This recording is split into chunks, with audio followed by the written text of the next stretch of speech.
Hi. In this video, I'll show you how to rotate wheels in Blender.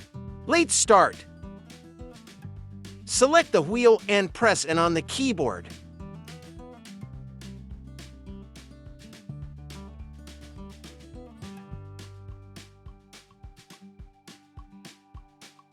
Under rotation, change the X value to #200.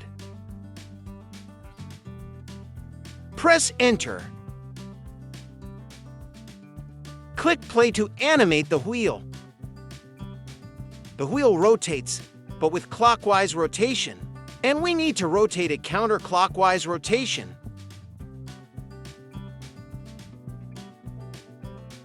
So we'll add negative before the X value.